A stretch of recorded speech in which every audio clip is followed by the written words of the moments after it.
गुरु ब्रह्म महिमा अलीक शरण, गुरु ब्रह्म महिमा अलीक शरण, गुरु ब्रह्म महिमा अलीक शरण। बाबा और शिष्य माने प्रातः स्नान करी शरण दर्शन कले, सकाळर अवकाश सारिले, तापरे जलपान करी टिकिए बसिले। रात्रि पाहि न थाए। शिष्य माने बाबा को हाथ जोड़ी कहले, बाबा आज्ञा सेही सासु बोहू गल्परू आउ किछि कहतु। बाबा कहले हो शुण। से दिन खरा बेला समय सासु खाई सारी गड़पड़ हेउथांती। बोहू समस्त काम सारी सासु पाखरे शोइबाकू आसिला। प्रथमे सासुर गोड़ मोड़ीदेला। सासु किछि समय परे कहले, थाऊ मु जाए, छेली गुड़ा कुआरे गले देखें, नहले खरा बेले शियाल मारिदेव। बोऊ कहला, शियाल खाऊ? तमे पा काली कहूतिल शियाल को पूजा करा जाए। जहाकू पूजा करा जाए सी तो आम ठाकुर, खाइले आमर उपकार हेब। सासु धड़पड़ होई उठी बिछणार बसी पड़ी कहले, कौन कहलु लो? कौन आमको भिकारी करिबु कि तू? छेली मो जीवन मो प्राण, ताकू तू एमिति कथा कहूचु? बोऊ मोर भूल हो गला। मु जानी नथिली तम जीवनटा तम पाखरे नाही बोली, से काली छेलीटा पाखरे ताने अछि। ताहले ये जो चारिटा छुआ करिछि से छेली, ये माने मोर दियर आउ ननद हेबे। बोऊ ननदटा देखिया को भारी भल, ता सकाशे काली कान फूल किनी देबी कि? मते पैसा दब? सासु कहले, अनानी मते चिड़ा ना कहूची। आस्ते आस्ते तू बहुत कथा कही जाऊचु। काली कहलु मो बाप सूर्य देवता, आज कहलुनी मो छुआ छेली छुआ। बोऊ मु कोठी कहली? तमे परा कहल छेली तम जीवन तम प्राण। मु सेठू कहली तमर सते किछि ठीक नाही आउ। आलो मु पा लोन करी छेली पालिछि। बोऊ कहला, लोन करी छेली पालिछ ना लोन करी पाप पालिछ? हे तू जे कौनटा कहू मु बुझी पारे नहीं। बोऊ कहला, शुण मु कहूची। थरे आम घर को बाबा आसीथिले, मु तांको पाखरु शुणिछि। अवधूत सन्यासी प्राणबंधु बाबा लिखिचंती करुण गल्प माधुरी और गीता महात्म्य पुस्तक रे। सासु कहले, तू पुणी गोटे गप आज कहबू ना कौन? हाँ बोऊ तमे शोपड़, मु कहूची शुण। दिने नारायण प्रभु अनंत शयन रे थिले। लक्ष्मी देवी कहले, प्रभु आपण तो 14 ब्रह्मांडर ईश्वर, तमे एपरी सर्वदा शोई रहिले किपरि हेबो? ये ब्रह्मांड कथा किए बुझिबो? नारायण कहले, आगो लक्ष्मी तमे जहा देखुच मु शोईची ताहा तमर भ्रम। मु आखि बुझी चाही थाए, शोई रही मध्य देखुताए। लक्ष्मी कहले, यह किपरि संभव? यह गीता ज्ञानरू संभव। मु आउ गीता मध्यरे किछि फरक न थाए। गीता हेउची 18 अध्याय, तही मध्यरू प्रथम 5 अध्याय मोर मुख, द्वितीय 5 अध्याय मोर हाथ, तृतीय 5 अध्याय मोर मन और हृदय, 16 अध्याय मोर पेट, 17 अध्याय मोर जंघ और 18 अध्याय हैला मोर चरण। गीतारे जो श्लोक अछि ताहा मोर देहर शिरा प्रशिरा। जेते अक्षर अछि मो देहरे सेते लोम अछि। लक्ष्मी कहले, जहा तो कहिल मु शुणिली। जो गीता ज्ञान कथा कहिल ताकू शुणी किए ये संसाररू मुक्ति लाभ करछंती कहलनि तो? नारायण कहले, गो लक्ष्मी देवी मु कहूची शुण। गोटिए ग्राम रे गरीब लोकटिए थिला। जाति रे सी शूद्र थिला। से गोटाए छेली पाली थिला। छेली बहुत थर छुआ कला। ଛୁଆକୁ ନେଇକି ସେ ଘର ଭିତରେ ରଖେ, ଭାତ ଖାଇବାକୁ ଦିଏ। ବେଳେବେଳେ ଭାତ କଂସାରୁ ଛେଳି ଛୁଆ ଖାଇଯାଆନ୍ତି। ନିଜ ଛୁଆ ଖାଇଲା ପରି ଛେଳି ଛୁଆ ଖାଇଲେ ସେ ଲୋକ କିଛି କହେନି।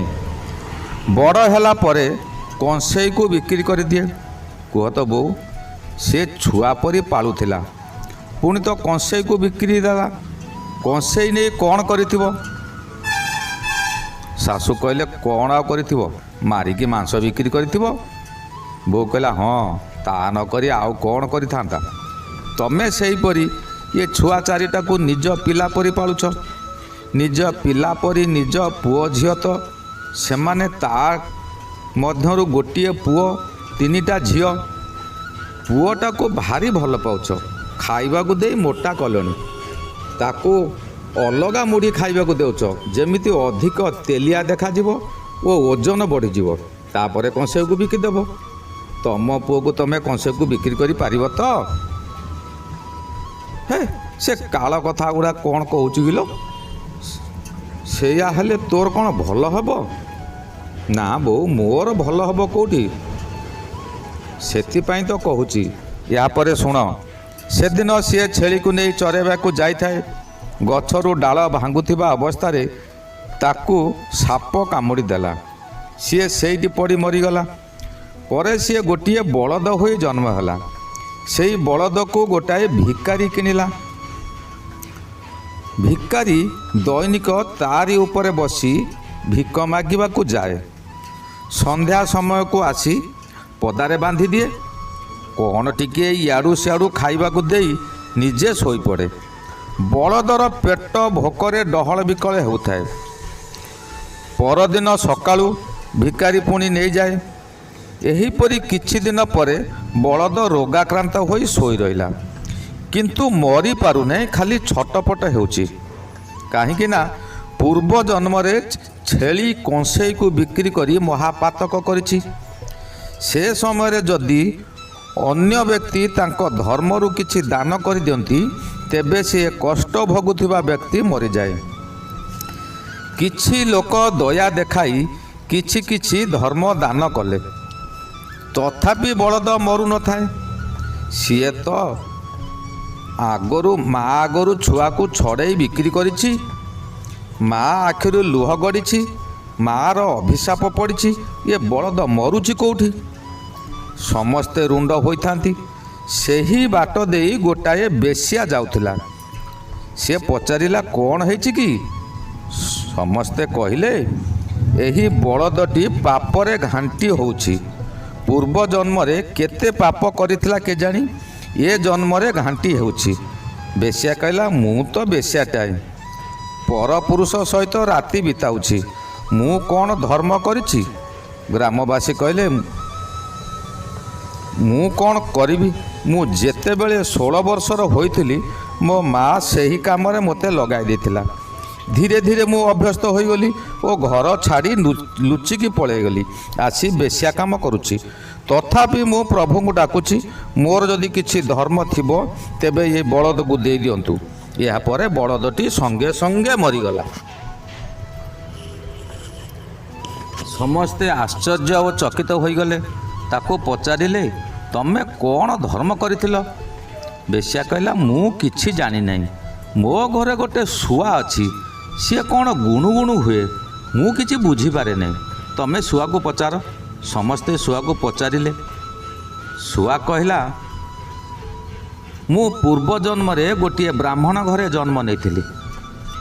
ବାପା ମୋତେ ଗୀତାର ପ୍ରଥମ ଅଧ୍ୟାୟ ପଢ଼ାଇଥିଲେ। ପ୍ରଥମ ଅଧ୍ୟାୟ ପଢ଼ି ସାରିଲା ପରେ ମୋ ମନରେ ଗର୍ବ ଆସିଲା ଓ ବାପା ପଢ଼ାଇଛନ୍ତି ବୋଲି ନ କହି ମୁଁ ମୋ ଜ୍ଞାନ ବଳରେ ସବୁ ହାସଲ କରିଛି ବୋଲି କହିଲି। ବାପା ରାଗି ଯାଇ କହିଲେ, ଚଣ୍ଡାଳ, ତୁ ଗୁରୁ ନିନ୍ଦା କରୁଛୁ? ମୁଁ ତ ତୋତେ ଭସ୍ମ କରିପାରିବି ନାହିଁ, କାରଣ ତୁ ଗୀତା ପାଠ କରୁଛୁ। ମୁଁ ତୋତେ ଏହି ଅଭିଶାପ ଦେଉଛି, ତୁ ଶୁଆ ପକ୍ଷୀ ହୋଇ ଜନ୍ମ ହେବୁ ଓ ଗୀତାର ପ୍ରଥମ ଅଧ୍ୟାୟଟି ଘୋଷି ହେଉଥା। ମୁଁ ଶୁଆ ପକ୍ଷୀ ଜନ୍ମ ନେଲି। ମୋତେ ବଣରୁ ଧରି ଆଣି ହାଟରେ ବିକିଦେଲେ। ଜଣେ ବ୍ରାହ୍ମଣ ମୋତେ କିଣିନେଲା। ତା ଘରୁ ଚୋର ଚୋରି କରି ଏହି ବେଶ୍ୟାକୁ ଅର୍ଥ ନଥିବାରୁ ଦେଇଗଲା। ସେଇଦିନଠାରୁ ମୁଁ ଏଇ ବେଶ୍ୟା ଘରେ ରହିଛି ଓ ସର୍ବଦା ଗୀତାର ପ୍ରଥମ ଅଧ୍ୟାୟ ଘୋଷୁଛି। ବେଶ୍ୟା ଏହା ଶୁଣି ତାର ନୀଚ ପ୍ରକୃତି ଛାଡ଼ି ବିବାହ କଲା ଓ ପିଲା ଛୁଆର ଜନନୀ ହେଲା। ଶୁଣିଲ ତ ଗୀତା ପାଠର ମାହାତ୍ମ୍ୟ କ'ଣ? ବାବା କହିଲେ, ଥାଉ, ଭିକ୍ଷା କରି ଅନ୍ୟ ଗ୍ରାମକୁ ଯିବା। ସେତେବେଳକୁ ସୂର୍ଯ୍ୟ ଉଦୟ ହୋଇସାରିଲେଣି, ଖରା ଆସିଲାଣି, ଜଳଖିଆ ଆସି ଥୁଆ ହୋଇଛି। ବାବା ଉଠି ମୁହଁ ହାତ ଧୋଇ ଭିକ୍ଷାକୁ ଗଲେ। ଗୁରୁ ବ୍ରହ୍ମ ମହିମା ଅଲେଖ ଶରଣ, ଗୁରୁ ବ୍ରହ୍ମ ମହିମା ଅଲେଖ ଶରଣ, ଗୁରୁ ବ୍ରହ୍ମ ମହିମା ଅଲେଖ ଶରଣ।